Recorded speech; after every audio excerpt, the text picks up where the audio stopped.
Franchement, dès lundi, tout le monde le savait que ça ne serait pas la fin du monde. À part l'arrivée de 250 journalistes, rien à signaler.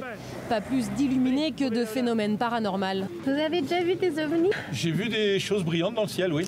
Déjà? Des étoiles. Donc personne, ou presque, n'y croyait. Pourtant, tout s'est passé un peu comme si chacun voulait cette semaine tenter d'être en paix avec lui-même, tenter de faire comme si la fin du monde allait peut-être arriver, au cas où tout disparaîtrait, tentative d'apaisement généralisé. On avance à rien dans ce cadre.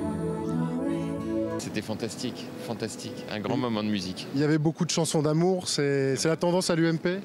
Alors, mais écoutez, c'était un moment de bonheur, on peut juste avoir un moment de bonheur. Pour que l'honneur de l'UMP soit sauf, Jean-François Copé, au cas où la fin du monde surviendrait, a accepté de se réconcilier un peu avec François Fillon.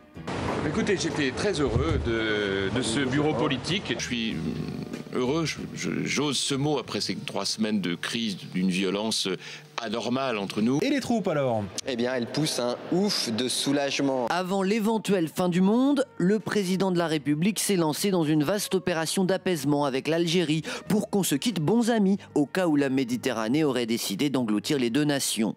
L'Algérie a été soumise à un système profondément injuste et brutal. Ce système a un nom, c'est la colonisation.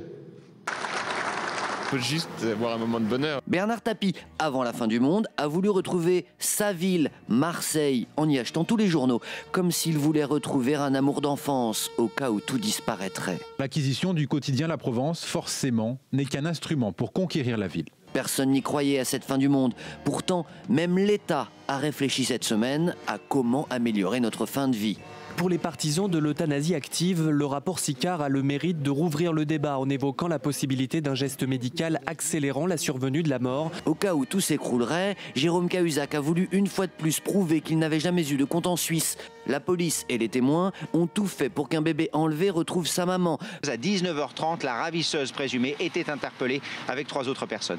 Plusieurs célébrités ont rappelé qu'elles aimaient leur pays. Eux, ils resteraient payer leurs impôts en France. Et les militaires ont arrêté de faire la guerre.